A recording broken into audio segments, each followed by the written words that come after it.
मैं डॉक्टर दीप्ति शाह सार्थ gastro and I clinic Indore से इस अंतरराष्ट्रीय योग दिवस पर कुछ जानकारी साझा करना चाहती हूँ। योग शब्द देखा जाए तो संस्कृत भाषा के युज शब्द से लिया गया है, जिसका अर्थ होता है जोड़ना या फिर टू यूनाइट।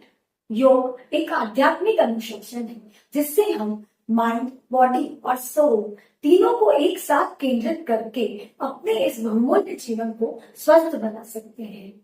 देखा जाए तो आज की आधुनिक बीमारियों में डायबिटीज, ब्लड प्रेशर, अत्यधिक सिर दुखना बहुत ही कॉमनली देखा गया है। इन बीमारियों में योगा का बहुत ही महत्वपूर्ण योगदान रहता है।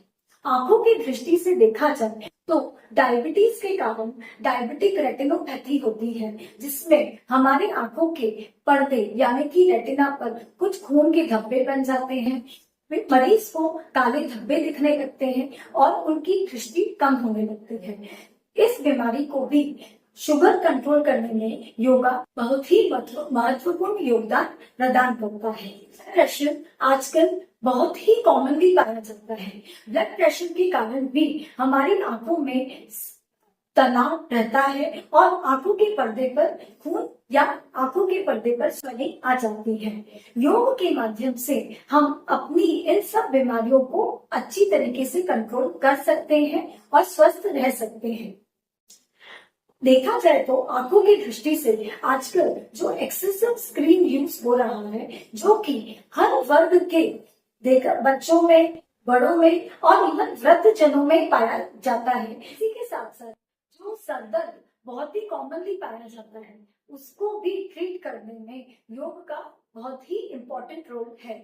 आंखों के दृष्टि से देखा जाए तो मोबाइल स्क्रीन या फिर कंप्यूटर या लैपटॉप यूज करने के कारण हमारा जो समय स्क्रीन पर बढ़ रहा है, उसके कारण जो सर दर्द होता है, आंखों में तनाव होता है या आंखों में पानी गिरता है या आंखों में ड्राइनेस होती है, इन सब के लिए आंखों के ट्रीटमेंट के साथ साथ योगा से भी हम इन सिम्टम्स को कम करने की या फिर सामान्य करने की क्षमता रखते हैं। अंत में एज अ रेटिना स्पेशलिस्ट मैं यही सुझाव देना चाहूंगी कि आज की जो आधुनिक बीमारियां हैं, जैसे कि डायबिटीज, जिसका डायरेक्टली असर हमारी आंख की नस पर पड़ता है, उसके कारण हमें दिखना बंद हो जाता है या कम हो जाता है।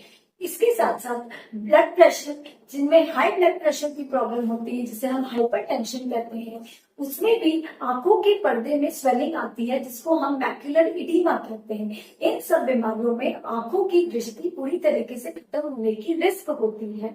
इसके साथ साथ थायराइड जैसी बीमारियां, जो कि हमारी आंखों में सूजन लेकर आ सकती है, और आजकल की महिलाओं में जो तनावग्रस्त माहौल हो रहा है, जिसके कारण सरदर्द और चक्कर जैसे सिम्टम्स कॉमनली पाए जाते हैं, उनको सभी को ट्रीट करने में योगा एक अहम भूमिका निभाता है। इसी के साथ साथ हमें योग करना चाहिए और अपने चिकित्सक से संपर्क में रहना चाहिए। And once in a year diabetes, blood pressure और थायराइड के मरीजों को अपनी आंखों के पर्दे की जांच कराना चाहिए। धन्यवाद।